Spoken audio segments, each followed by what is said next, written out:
पौर्वाणिक स्वाध्याय वेलायां श्रीमत्श्रुतभक्ति कायोत्सर्गं करोमि।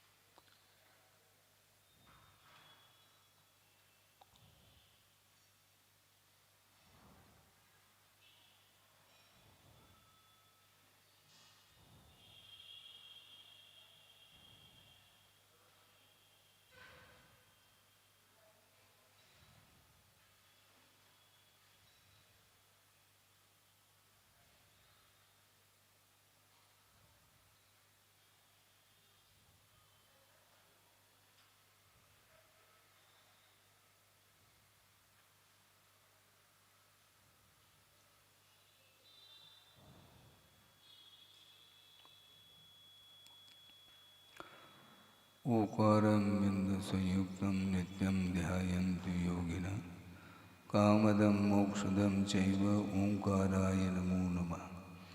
अविरल शब्दघनौघ प्रक्षालित सकलभूतलकलङ्का मुनिविरूपाशुतीर्था सरस्वतीर्तनोद्धृतम् अज्ञानतिमिरान्धानां ज्ञानाञ्जनशलाकया चक्षुरुन्मीलितं येन तस्मै श्रीगुरवे नमः। परम गुरुभ्यो नमः। परम्पराचार्य गुरुभ्यो नमः। सकलकलशविध्वंसकं श्रीयेषां परिवर्धकं धर्मसम्बन्धकं भव्यजीवमनप्रतिबोधकारकमिदं शास्त्रं श्री कार्तिकेयानुप्रेक्षानामधेयम्। अस्य मूलग्रन्थकर्तारः श्री सर्वज्ञदेवाः, तदुत्तरग्रन्थकर्तारः श्री गणधरदेवाः प्रतिगणधरदेवाः। तेषां वचोनुसारमासाद्य श्रीमद् आचार्य प्रवर श्री कार्तिकेय देवैर्वर्जितं मंगलम भगवान वीरो मंगलम गौतमो गणे मंगलम कुंदकुंदाद्यो जैन धर्मोस्तु मंगलम सर्वमंगलमांगल्यम सर्वकल्याणकारकं प्रधानं सर्वधर्माणां जैनं जयतु शासनं।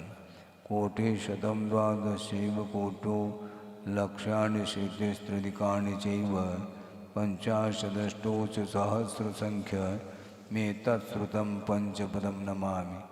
अरहन्तभासयत्तं गणहरदेवेः गन्त्यं सम्मं प्रणमामि भद्रयुक्तो सुगुणान्महो वयं शिरसा यच्छामि बन्ते सुभक्ति कामसुको दस्सालोचे अंग वंग पयने पाउणे परियम सुत पड़मान वोग पोगई चूलिया चेव सुतत्तय थुदम कायम सैनिच कल मंचे में पूजे में वंदामी नमोम सामी दुख कहो कमको बोइलाओ सुगई गमनम समाय मरणम जुनगुण संपत्ति होद मध्यम।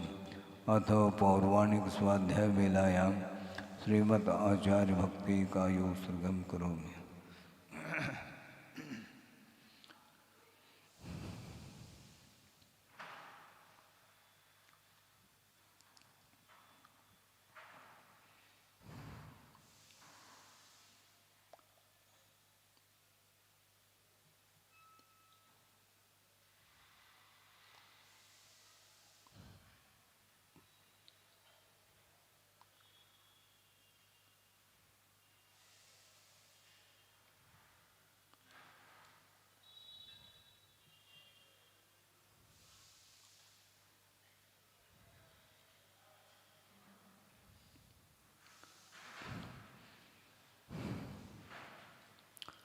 श्रुतजलधिपारगेभ्य स्वपरमतविभावना पटुमतिभ्य सुचरिततपोनिधिभ्यो नमो गुरुभ्यो गुणगुरुभ्य।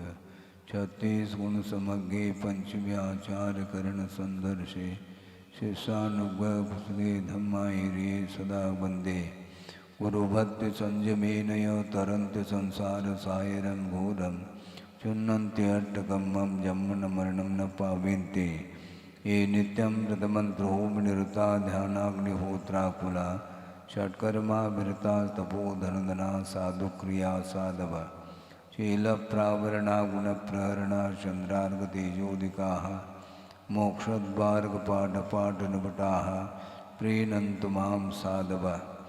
गुरुव पान्तनो नित्यं ज्ञानदर्शननायकाः चारित्राणो गंभीरा मोक्ष मार्गोपदेशकाः इच्छामि मन्त्रे आयुर्वत्ते कावसुको दस्सालोचे सम्मनान समदंसन समजुत्तानं पंचम्याचाराणाम् आयुर्यानम आयारादे स्मृणानुपदेशानं वज्रायानं तिरेन गुणपालरयानं सौसानं सैनिचकलमंचे में पूजे में वंदामि नमं सामि दुःखको कमको भोगिलाओ सुगै गमनम समाय मरणम जनगुण संपत्ति होदुमज्जम तिहो वर्णतिलयं देवं वंदिता तिहो निंद परिपूज्यम ओचम अनुपेहावो भवीय जनानंद जननीयो।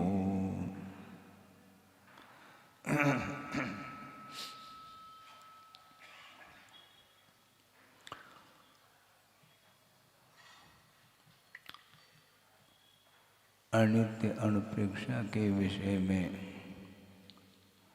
आचार्य बहुत विस्तार के साथ वर्णन करना चाहते हैं और हम और आप जो चिंतन करते हैं बहुत जल्दी ऊब जाते हैं।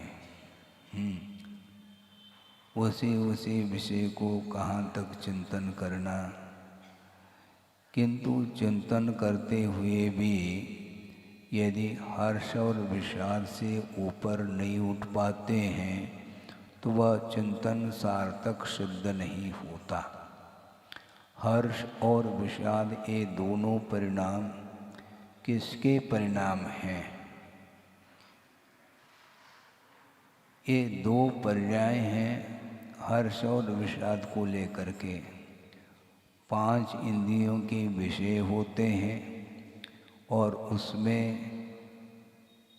कुछ हर्ष के लिए कारण होते हैं, कुछ विषाद के लिए कारण होते हैं, किंतु उन पदार्थों का आलम्बन लेने से हर्ष और विषाद हो ये अनिवार्य नहीं है। वस्तु के निमित्त से हर्ष विषाद होना अलग वस्तु, किंतु वस्तु के निमित्त से हर्ष विषाद हो ये अनिवार्य नियामक नहीं है। जब कभी भी रागादिक परिणामों की उत्पत्ति होती है उस समय इन पदार्थों का निमित्त जरूर मिलता है, उसके निमित्त से हर्ष विषाद आदि परिणाम हो सकते हैं, हो ये अनिवार्य नहीं है। तो ऐसी स्थिति में वस्तु तत्व का जब चिंतन करते हैं उस समय हर्ष विषादादिक परिणाम समाप्त हो जाना चाहिए, तभी वह चिंतन आगमोक्त चिंतन माना जाता है। आगम के आधार से वस्तु तत्व का चिंतन कर तो रहे हैं, ज्ञान आपका काम कर रहा है, किंतु वह उस ज्ञान में हर्ष विषाद को मिटाने की यदि क्षमता नहीं है तो वह ज्ञान किस क्वालिटी का है, यह प्रश्न खड़ा होता है।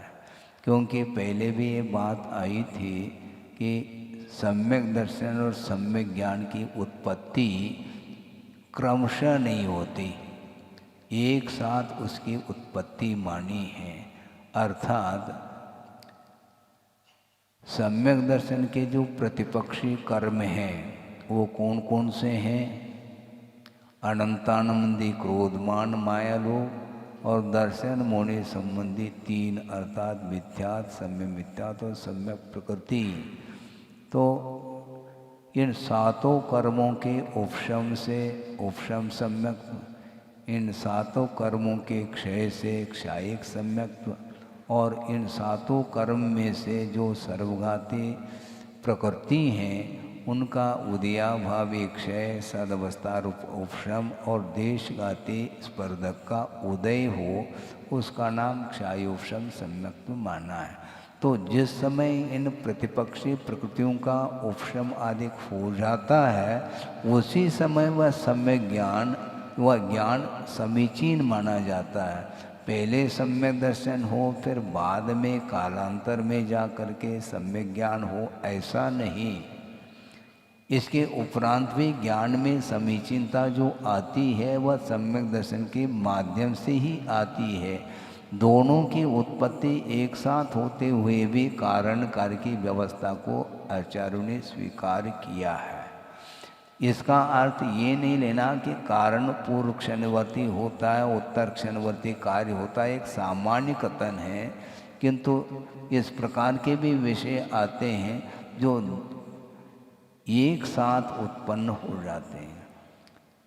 उन्होंने उदाहरण दिया है पुष्पा स्वामी ने कि आसमान में बादल छाए हैं और उन मेघों का हट जाना, जिस समय मेघ हट जाते हैं तो सूर्य का प्रकाश और प्रताप दोनों की एक साथ उत्पत्ति।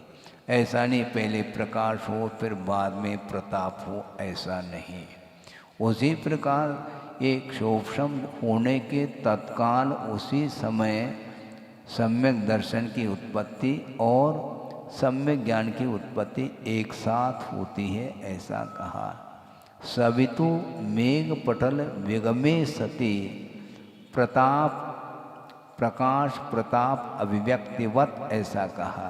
प्रकाश और प्रताप इन दोनों में अभिव्यक्ति में समय भेद नहीं है, एक समय में उत्पत्ति होती है। तो ऐसी स्थिति में एक अविरत सम्यक दृष्टि है, जबकि उसके पास सम्यक दर्शन भी है तो सम्यक ज्ञान भी है। वह सम्यक ज्ञान काम क्यों नहीं कर रहा है, यह प्रश्न बार बार उठता है। अब ज्ञान में समीचीनता भी आ गई, फिर भी वह हर्ष विषाद से ऊपर नहीं उठ पा रहा है। इससे स्पष्ट है कि उसका वह ज्ञान काम में नहीं आ रहा है। ऐसा मानने में कोई भी आगम से बाधा इसलिए नहीं आती है क्योंकि सम्यक ज्ञान का कार्य होता है चारित्र को प्राप्त कराना, क्योंकि सम्यक ज्ञान का जो फल है वह चारित्र के रूप में स्वीकार किया है। तो चारित्र की ओर कदम क्यों नहीं बढ़ते उसके? सम्यक ज्ञान तो आपके पास है, उसका उपयोग कर लेना चाहिए।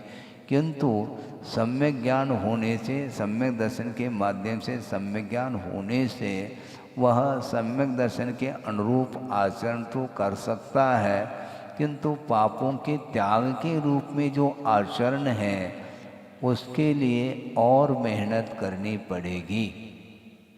हाँ, बहुत मेहनत करनी पड़ेगी। श्रद्धान का विषय होना अलग और उसको प्रयोग में लाना अलग वस्तु है। इसलिए असंयम की भूमिका में संसारी प्राणी राग और द्वेष से ऊपर नहीं उठ पाता, इसलिए अनुप्रेक्षा का प्रभाव नहीं पड़ता। चिंतन भी कर लो और शरीर के प्रति और पंचेंद्र के विषयों के प्रति जो आकर्षण बना हुआ है वह कम नहीं हो रहा है, एज इट इज बना हुआ। हालांकि वो नीचे तो नहीं जा रहा है, सम्यक दर्शन विद्यमान है, सुरक्षित है। सुरक्षित होते हुए भी पुण्य और पाप के फल में रागादिक भाव जो उत्पन्न हो रहे हैं वो क्यों हो रहे हैं? होना अनिवार्य नहीं, हो सकते हैं और नहीं भी हो सकते हैं, किंतु असंयम की भूमिका में वो अभाव को प्राप्त नहीं होते। इसलिए भिन्न भिन्न विषयों को लेकर के रागादिक भाव वह कर लेता है। बुद्धिपूर्वक राग, ऐसा नहीं कि अबुद्धिपूर्वक राग हो रहा है, ऐसा नहीं। अबुद्धिपूर्वक और बुद्धिपूर्वक हम पूछना चाहते हैं, अन्यथा न लें, क्योंकि उदाहरण तो बिना दिए बात समझ में नहीं आती है। ये जो वस्त्र हैं आप लोगों के, वो अपने आप शरीर पे आ गए क्या आपने पहना है? क्या अबुद्धिपूर्वक पहना है क्या बुद्धिपूर्वक पहना है? इसको बताना है आपको। अच्छा, क्यों पहना है? जब शरीर ही जब भिन्न है फिर वस्त्र की क्या आवश्यकता?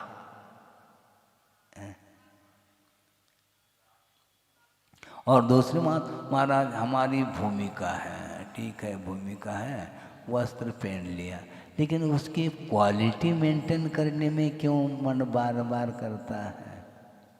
वस्त्र पहनना है तो कोई भी हल्के क्वालिटी का भी वस्त्र पहना जाता है। लट्ठा, वह लट्ठा आज मिलता ही नहीं महाराज। कोई पहनना नहीं चाहता तो वह दुकान में वह वैरायटी नहीं आती है। तो केवल वस्त्र के माध्यम से अंग को ही यदि ढाकना है तो ऐसी स्थिति में क्वालिटी मेंटेन क्यों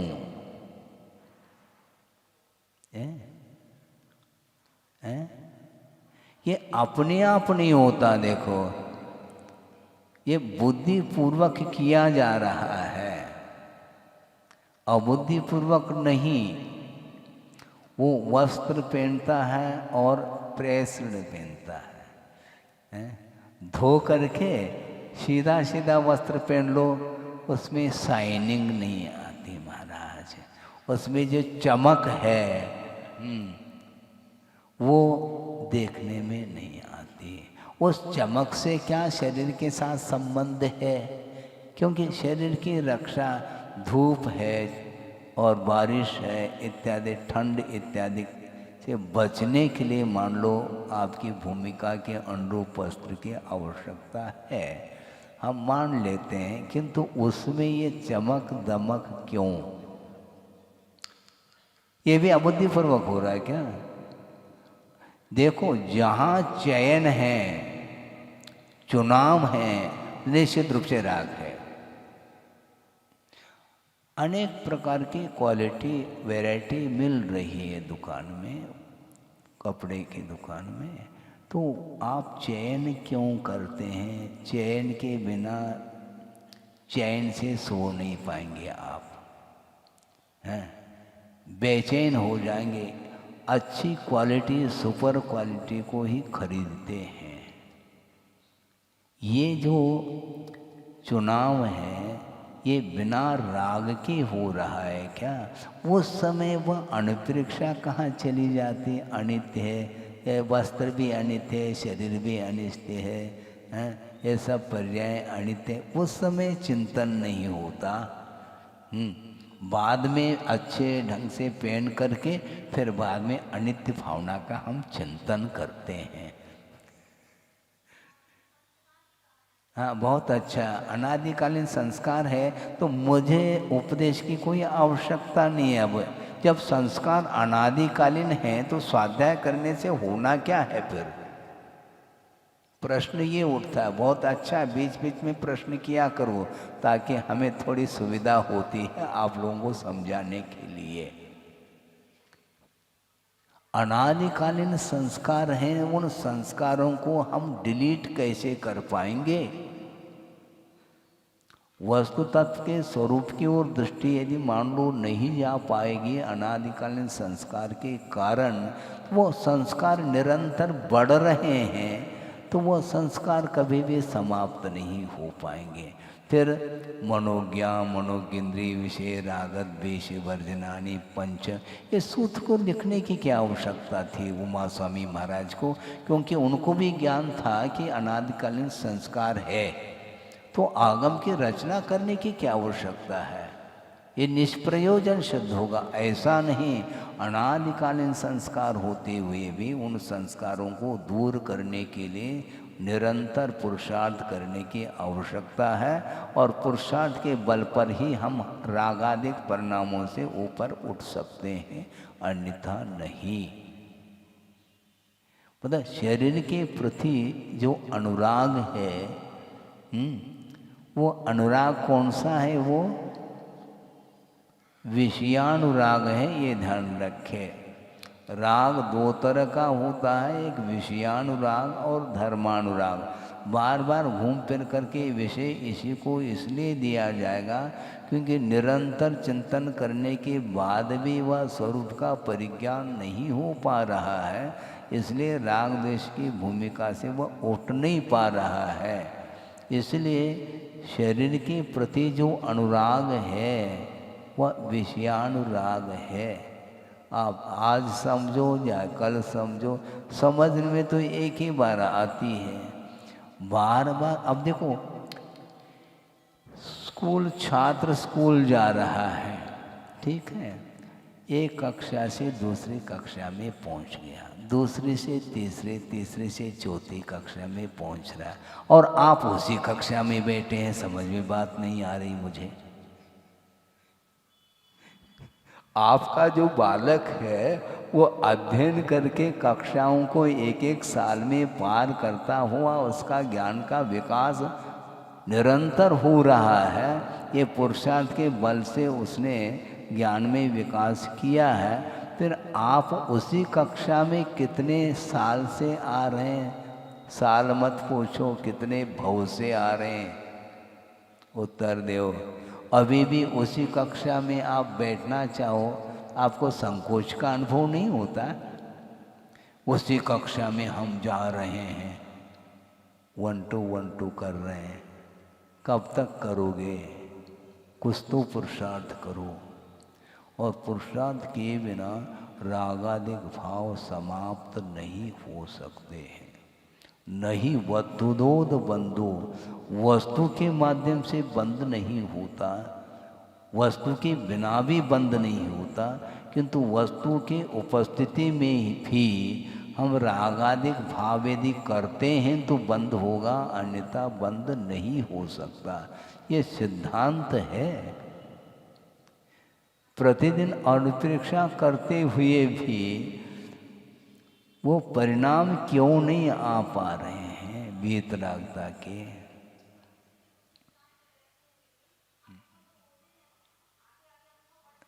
हाँ, अनुभव काय के बढ़ रहे हैं। हाँ, उसी कक्षा में बैठने का अर्थ है विकास नहीं हो रहा है। या तो उसी कक्षा संबंधित थोड़ी बहुत विकास हो रहा हो तो हम मंजूर कर लेते हैं, क्योंकि बार बार उसी कक्षा में बैठने से उस कक्षा संबंधी ज्ञान थोड़ा सा बढ़ा हुआ मिलता है, किंतु कक्षा को पार नहीं कर पा रहा। इसी से स्पष्ट है कि उसका ज्ञान रुका हुआ है, विकास उसका रुका हुआ है, मानना पड़ेगा। क्योंकि पदार्थ को जानना अलग वस्तु है और पदार्थ से प्रभावित होना अलग वस्तु है।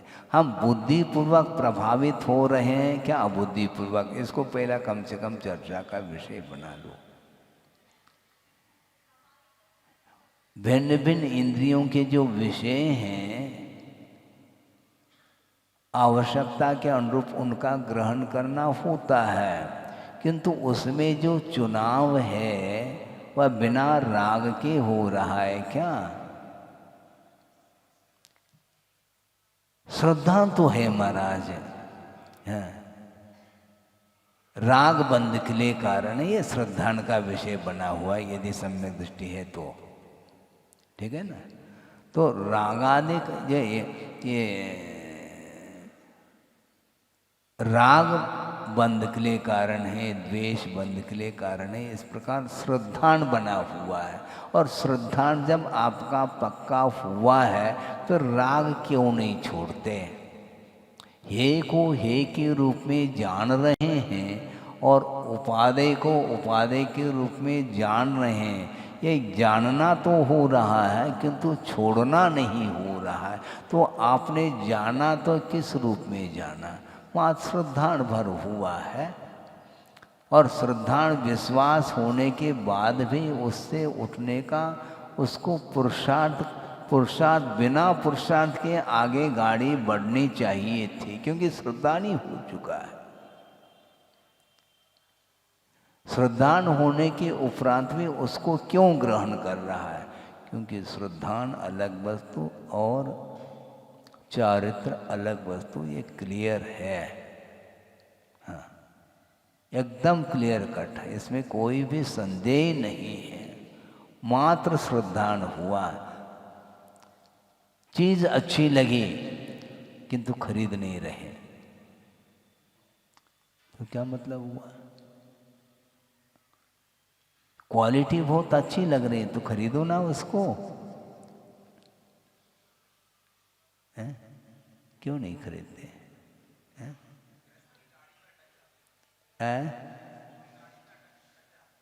क्यों श्रद्धान तो है आपका, तो श्रद्धा जब प्योर है तो उसमें फिर राग द्वेषादि की भूमिका से ऊपर क्यों नहीं उठ पा रहे हैं?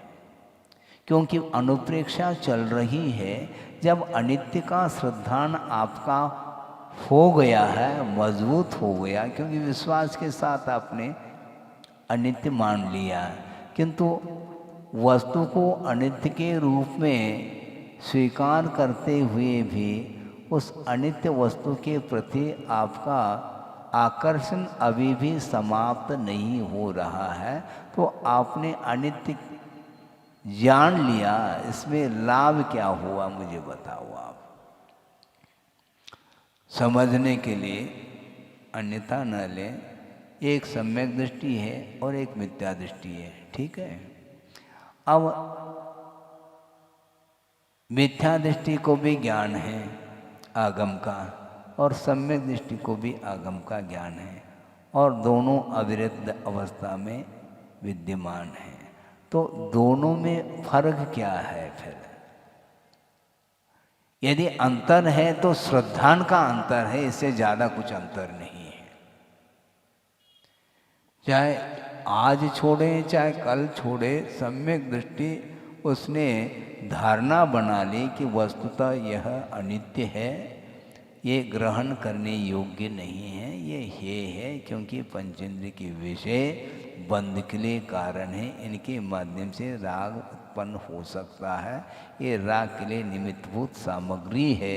इस प्रकार वह श्रद्धान का विषय बना रहा है किंतु छोड़ नहीं रहा है। यहीं पर प्रश्न चिन्ह लगता है। किसी को ज्ञान नहीं है और वह करता चला जाए, वह अलग विषय है, किंतु जानते हुए भी वही कार्य कर रहा है।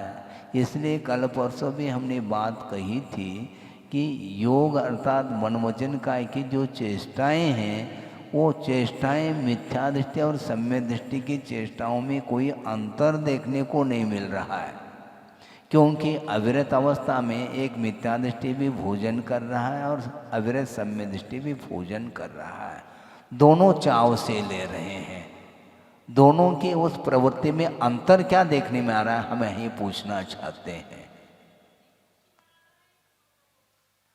हाँ, ये अच्छा, मिथ्या दृष्टि खुशी मना रहा है और सम्यक दृष्टि बिना खुशी के चयन करता है। ये चयन क्यों करता है, वो बेचैन क्यों है, वो हम ये प्रश्न उठा। ऐसा इतना खेल थोड़ी है, क्योंकि मिथ्या दृष्टि भी, क्योंकि बहुत सारे पदार्थ रखे हैं, उसमें अच्छी क्वालिटी का जो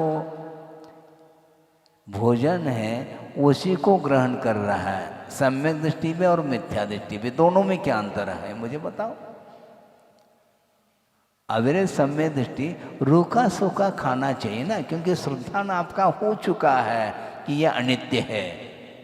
जब अनित्य है तो फिर क्वालिटी भेद क्यों करना चाह रहे हैं आप? क्या सुपर क्वालिटी का जो पदार्थ है वो नित्य है क्या? वह भी अनित्य है, सब अनित्य है। जब सभी अनित्य है तो इस प्रकार चाव से ग्रहण कर रहा है सम्यक दृष्टि भी और मिथ्या दृष्टि भी। बस इतना अंतर है कि सम्यक दृष्टि का ज्ञान ये काम कर रहा है कि मुझे आज नहीं कल छोड़ना पड़ेगा, क्योंकि ये है। इतना श्रद्धान मात्र है उसको, श्रद्धान से ज़्यादा कुछ नहीं। पानी पीने से प्यास बुझती है, ये श्रद्धा नहीं कि नहीं? बोलो, है ना? तो ठीक है, श्रद्धा रखो, पानी पियो नहीं, क्या आवश्यकता है? श्रद्धान के माध्यम से काम चलता है। तो प्यास को बुझाने के लिए मात्र श्रद्धान मात्र पर्याप्त थोड़ी है, लेकिन श्रद्धान भी अनिवार्य इसलिए है क्योंकि जलपान करने से ही प्यास बुझेगी। इस प्रकार गाढ़ श्रद्धान होने पर ही वह प्यास को बुझाने के लिए जलपान करता है। इससे स्पष्ट है, जलपान किए बिना प्यास बुझेगी नहीं, भोजन किए बिना भूख मिटेगी नहीं। ये श्रद्धान है तो श्रद्धान के माध्यम से काम चला दो। इसमें तो आप ग्रहण करते हैं और धार्मिक क्षेत्र में ग्रहण की बात नहीं करते, मात श्रद्धा से काम चलाएंगे। क्यों? क्योंकि अनादिकालीन श्रद्धा ये संस्कार है। अच्छा, अनादिकालीन जब संस्कार है तो श्रद्धान क्यों बना लिया? फिर श्रद्धान बनाने में अनादिकालीन संस्कार नहीं रहे और छोड़ने में अनादिकालीन संस्कार। वाह, ये कौन सी बात हो गई है? क्यों हंस रहे? क्योंकि देखो, न्याय के माध्यम से हम विषय रखते हैं। श्रद्धान में अनादिकालीन संस्कार नहीं और वह श्रद्धान हो गया। जब अनंतानुबंधी का क्षोभम हो गया, इतना पुरुषार्थ आपने कर लिया और उसमें अनादिकालीन संस्कार काम नहीं कर रहे हैं और उसके बाद इस छोड़ो कहने में नहीं, ये अनादिकालीन संस्कार है। क्या कहना चाहो? बोलो। ये सब मनचलापन है। हैं? बोलो, क्या बोलना? तो अनंतानंदी के उदय के कारण वो विपरीत जा रहा है, तो उसको वो पुरुषार्थ के द्वारा सम्यक को उपलब्ध किया कि बिना पुरुषार्थ के? तो पुरुषार्थ जब अनंतानंदी के कषाय के अभाव के लिए पुरुषार्थ उन्होंने किया, तो अप्रत्याख्यानावरणी कषाय के अभाव के लिए पुरुषार्थ नहीं हो सकता है क्या? प्रत्याख्यानावरणी कषाय के अभाव के लिए पुरुषार्थ नहीं हो सकता है क्या? यथा योग्य क्यों नहीं हो सकता? पुरुषार्थ करना नहीं चाहो और बस ये कर्म के उदय में, तो कर्म का उदय अनंतानुबंधी का भी था, उसका पुरुषार्थ क्यों किया आपने? उसमें अनादिकालीन संस्कार काम नहीं कर रहे हैं क्या? उन अनादिकालीन संस्कार को आपने तोड़ दिया, तभी तो सम्यक दर्शन को उत्पन्न कर लिया आपने। अपने आप सम्यक दर्शन की उत्पत्ति थोड़ी होती है, उसमें भी पुरुषार्थ किया है। श्रद्धान भी पुरुषार्थ के बल पर ही होता है और चारित्र भी पुरुषार्थ के बल पर ही होता है, बिना पुरुषार्थ के कोई कार्य होता नहीं। तो मैं ये कह रहा था कि एक अविरत सम्यक दृष्टि असंयमी और एक मिथ्या दृष्टि असंयमी, इन दोनों के विषयों के ग्रहण करने में क्या अंतर देखने में आ रहा है। इसलिए योग की प्रवृत्ति इक्वलिटी है, उपयोग में अंतर है। क्योंकि सम्यक दृष्टि का उपयोग शुभोपयोग है और मिथ्या दृष्टि का उपयोग अशुभोपयोग है, और दोनों का योग अशुभ है। सम्यक दृष्टि जब विषयों का उपभोग करता है, सेवन करता है, उस समय उसकी चेष्टाएं शुभ नहीं रह सकती। चेष्टाएं अशुभ है, इसका अर्थ योग अशुभ है, योग की प्रवृत्ति अशुभ है, किंतु श्रद्धान होने के कारण उसका शुभ उपयोग है, ये कहा गया। जब अविरत सम्यक दृष्टि हमेशा शुभोपयोगी बना रहता है, ठीक है, मैं मानता हूँ, किंतु योग में अंतर आता चला जाता है। जिस समय अविरत सम्यक दृष्टि देवगुरु शास्त्र की आराधना में लग जाता है, पूजन अर्चन आदि के विषय को ले करके, उस समय उसकी प्रवृत्ति शुभात्मक होती है, इसी को शुभ योग बोलते हैं। और विषय सेवन करते समय कभी भी शुभ योग नहीं रहेगा, उसमें अशुभ योग होगा। और उसमें भी क्वालिटी मेंटेनेंस करने में लगा हुआ है, तो उसका बहुत स्तर नीचा है अभी। उस समय अनुप्रेक्षा चिंते, अनुप्रेक्षा भाई अभी क्या अनुप्रेक्षा कर रहे हैं, कैसा बनाया है, उसमें मात्रा अनुपात से यदि नमक कम पड़ गया तो आंखें जवाब देती हैं। ये सब क्या है? बोलो, अब क्यों नहीं बोलते? वस्तु स्वरूप का विचार कब करेंगे फिर? दिन भर काम क्या है आपका? दिन भर वस्तु स्वरूप का चिंतन नहीं करोगे तो कब कर पाएंगे हम? इसीलिए बहुत ये दुर्लभतम वस्तु है। कथन करना, पढ़ना, पढ़ाना समझना समझाना ये सब सरल है, किंतु अनुकरण करना सबसे कठिन होता है। यहीं पर फेल हो जाते हैं। एक ही कक्षा में आप चल रहे हैं, अर्थात संसारी प्राणी, और वह कक्षा से ऊपर ही नहीं उठ पा रहा है और बोल देता है अनादिकालीन संस्कार। यदि अनादिकालीन संस्कार है तो मिथ्यात्व गुणस्थान से विकास नहीं होना चाहिए उसका। इसका उत्तर कौन देने वाला? वह एक कक्षा से ऊपर क्यों उठा? मिथ्या से चतुर्थ गुणस्थान में क्यों आया वो, जब अनादिकालीन संस्कार है? तो सम्यक दर्शन को कैसा प्राप्त कर लिया? बिना पुरुषार्थ के। वहाँ पर पुरुषार्थ जारी है और उसके बाद फिर बैन लग गया पुरुषार्थ के लिए।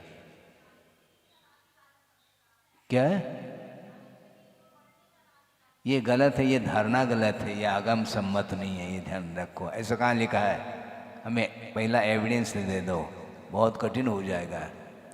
जिज्ञासाएं आप लोग रखते हैं, ये मनगढ़ंत जिज्ञासाएं हैं, मैं मानना चाहता हूँ, अन्यथा न लें, क्योंकि चर्चा का जब विषय ही है तो हम आगम को साइड में नहीं रखना चाहते। ये कहाँ पर आगम में आया है?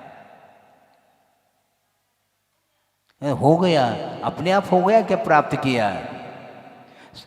सम्यक दर्शन यदि हो गया तो प्रत्येक व्यक्ति को सम्यक दर्शन की उत्पत्ति होनी चाहिए, क्यों नहीं? ज़्यादा कहोगे तो हम और आगे बढ़ रहे हैं, आगम के माध्यम से बढ़ेंगे हम। आगम को कभी भी साइड में रख करके चर्चा करने से विपरीत धारणा बनती है। और मान लो स्वयं की यदि विपरीत धारणा बन रही है बाई चांस, तो फिर ये सारे बाई जो बैठी हैं ना, इनकी भी धारणा विपरीत होगी बाई चांस।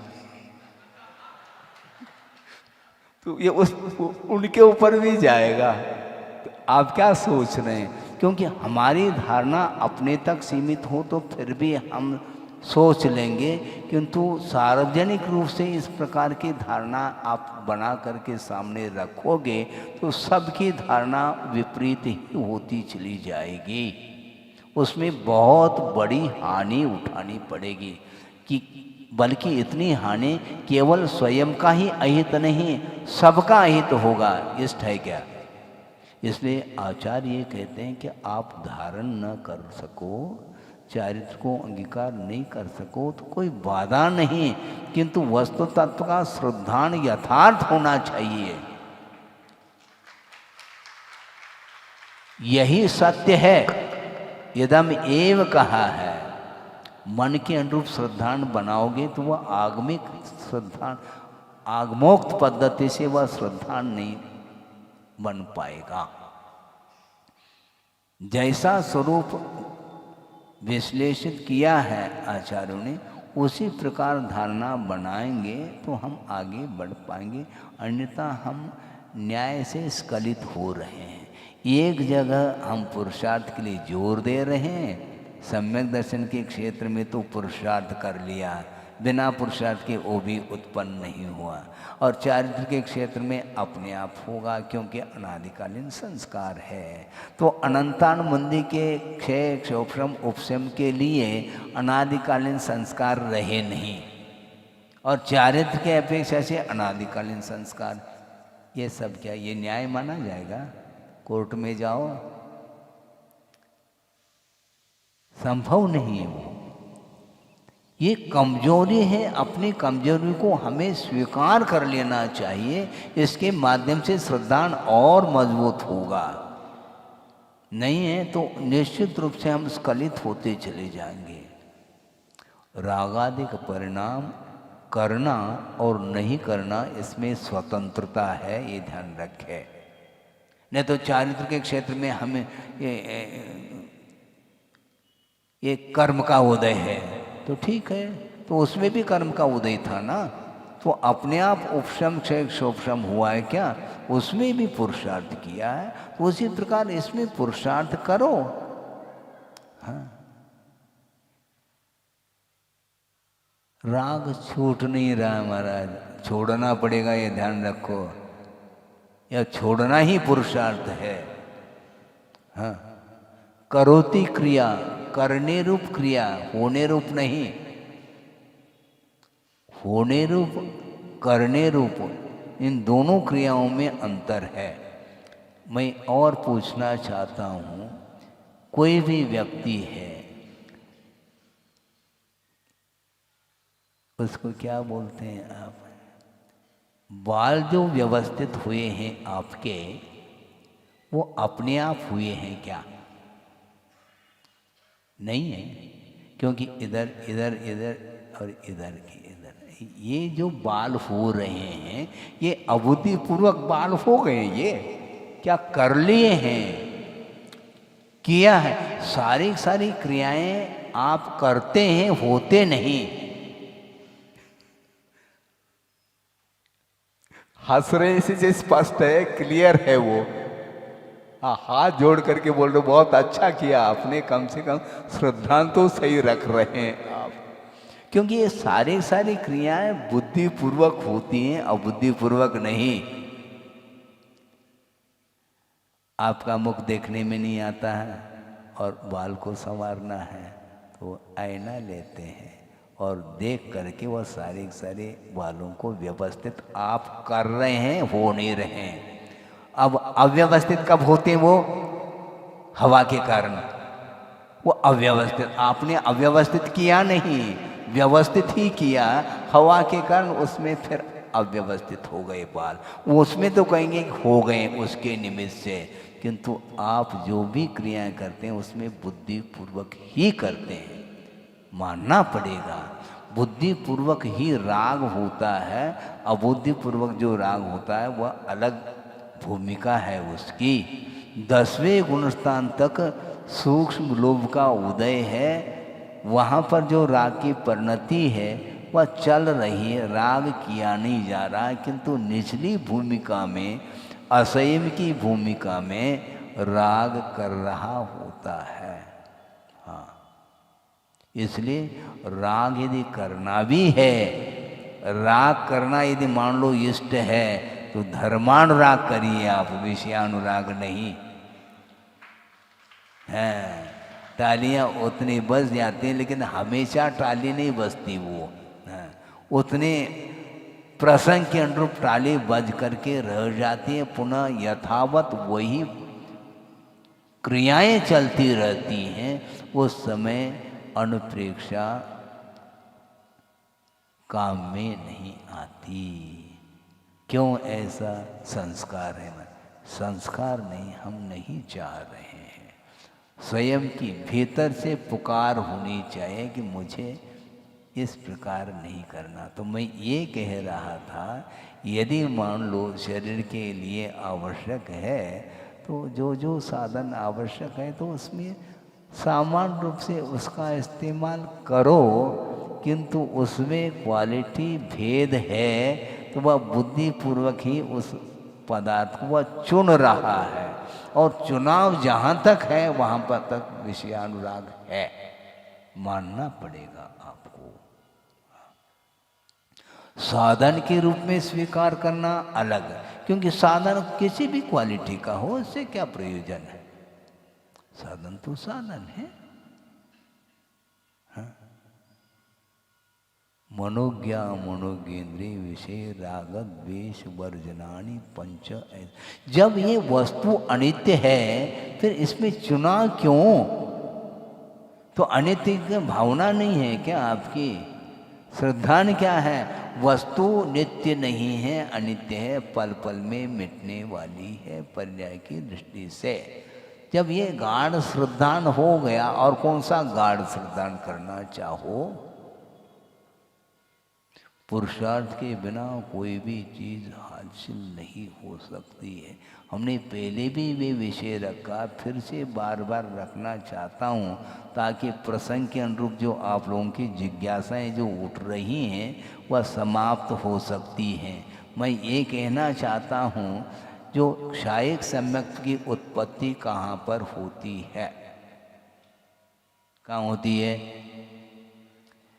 केवली श्रुत केवली के पादमूल में होती है, ठीक है। किंतु जिन जिन व्यक्तियों ने केवली श्रुति केवली का पादमूल प्राप्त कर लिया है उन सबको क्षायिक संवेदन होना चाहिए।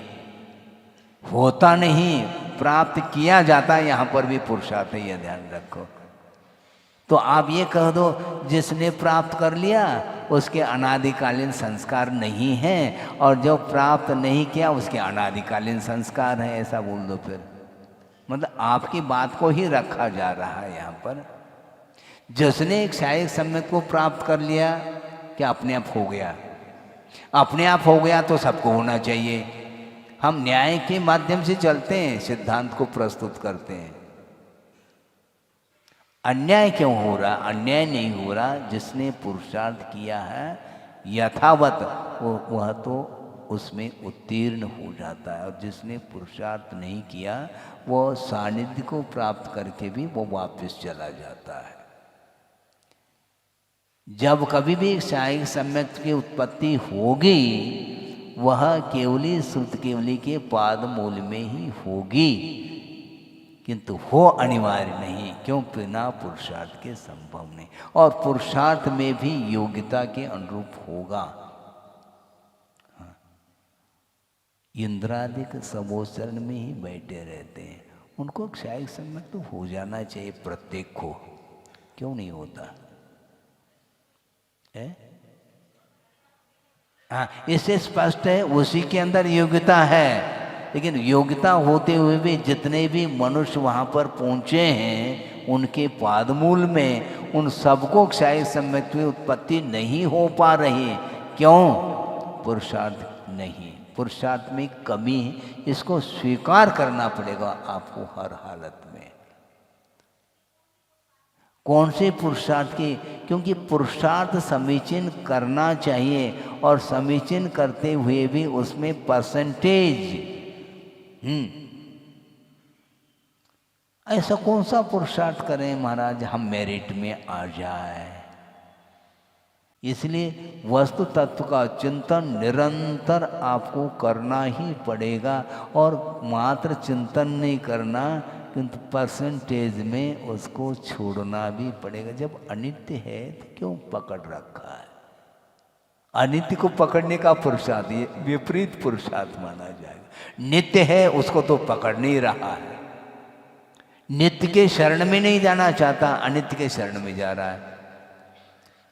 इसलिए सारे भावनाएं प्रभावित हो जाएगी। यदि अनित्य भावना बिल्कुल ये बलवती है तो निश्चित रूप से जो शरण लेने योग्य है वहीं पर वह जाएगा, अन्यत्र नहीं जा सकता। जो शरण लेने योग्य वस्तु नहीं उनके शरण में जाने का अर्थ है अभी भी अनित्य भावना मजबूत नहीं है, क्लियर हो जाता है। एक दूसरे से संबंधित है ये सारी भावनाएं, ऐसा नहीं हो सकता। 10 धर्म है, 10 प्रकार के धर्म, उनमें एक दूसरे से संबंध को लिए हुए हैं। ऐसा नहीं क्षमा धर्म ठीक है और दूसरे दिन मार दो, दूसरे को मार दिया, क्यों? कल था क्षमा धर्म, आज थोड़ी है मार दो। मार दो का अर्थ मार दो धर्म भी होता है, किंतु बुंदेलखंड में मार दो, क्योंकि आज क्षमा भाव नहीं, कल था, कल हमने अच्छे से मना लिया, आज मार दो।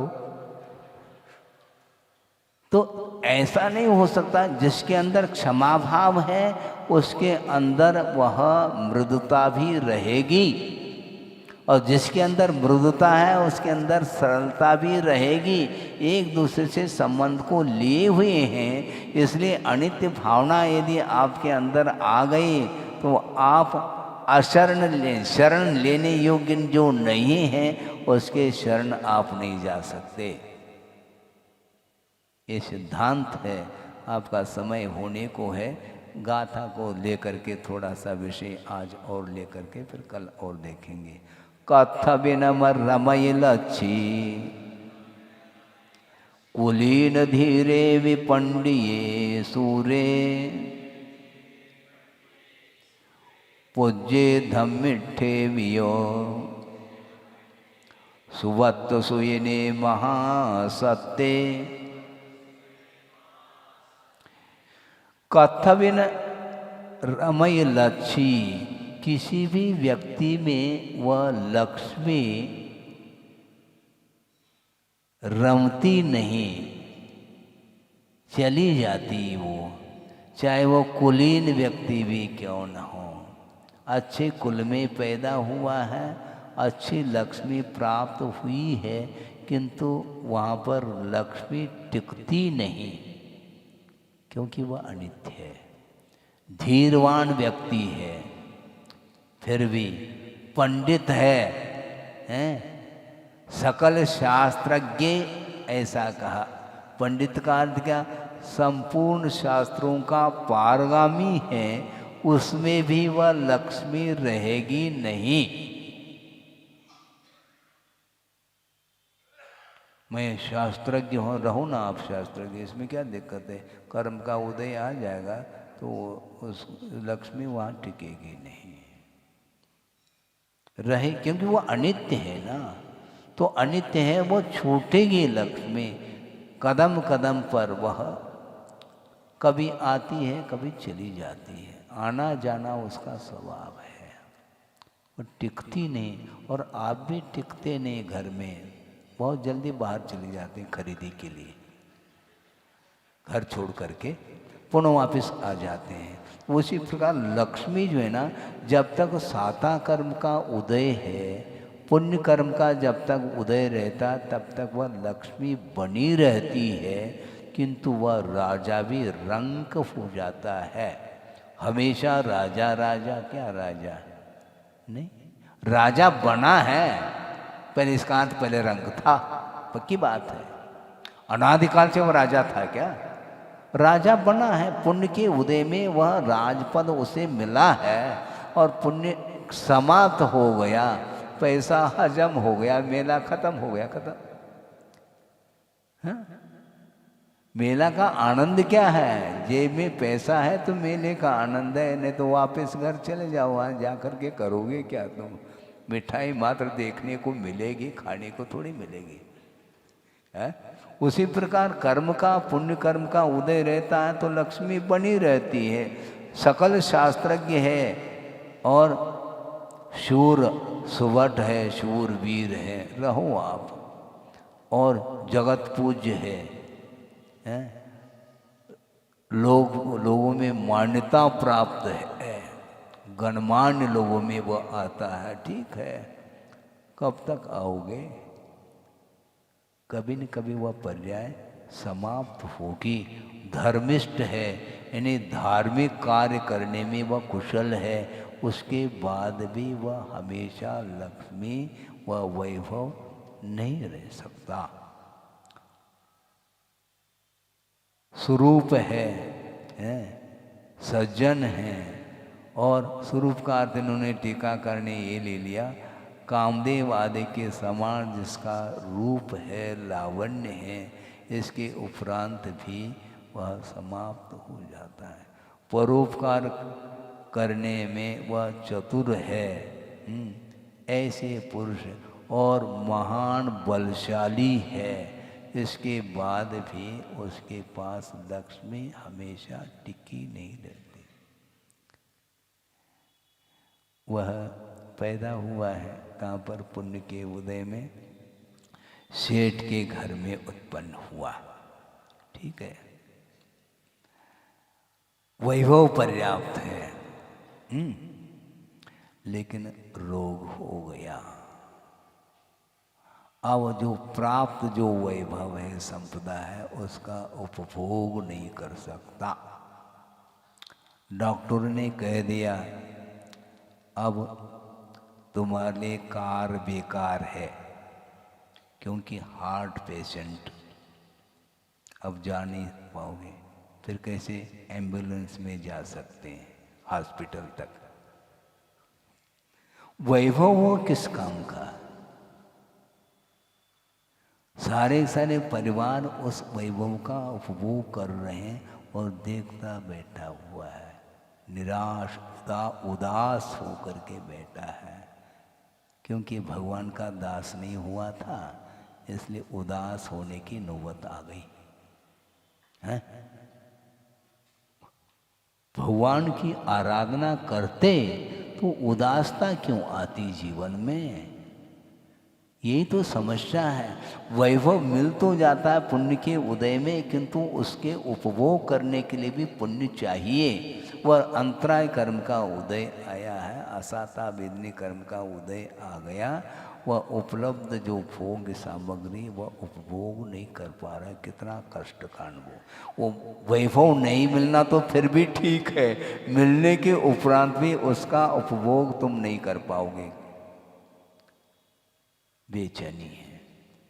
बलशाली है तो रखो, तुम बलशाली हो, कोई भी हो, उसके सामने किसकी वर्ष की बात नहीं है। तो इसलिए उस समय कम से कम ये अनुप्रेक्षा काम में आ सकती है, किंतु वह रोग के कारण हाय हाय कर रहा है, किंतु अनुप्रेक्षा नहीं। क्यों ऐसा? अनादिकालीन संस्कार। गलत बात है। अनादिकालीन संस्कार नहीं, किंतु पुरुषार्थ नहीं करने का यह प्रतिफल है। इसलिए निरंतर आप पुरुषार्थ करोगे तो अच्छी अच्छी सामग्री मिलेगी। कौन सी? मोक्ष मार्ग की। किंतु उसको आप विषयों में लगाओगे तो फिर मोक्ष मार्ग की सामग्री नहीं मिलेगी, मोह की सामग्री मिलती चली जाएगी। ध्यान रखो, संसार से ऊपर उठना चाहो तो बहुत अलर्ट होने की आवश्यकता है। कोई बाधा नहीं, आज नहीं कल सही। इस भव में ना सही पर भव में। तो उसी प्रकार इस भव में मान लो आप तैयारी करो, धीरे धीरे आगे बढ़ने की तैयारी, तो भविष्य में वह पुण्य संचित हो सकता है। साथ से पुण्य, उसके माध्यम से ही मोह को समाप्त करने की क्षमता आपके अंदर आ सकती है।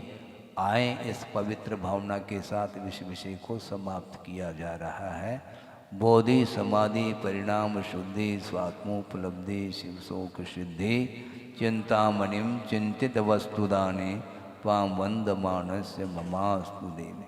परम पूजा आचार्य गुरुवर श्री विद्यासागर जी महाराज की जय।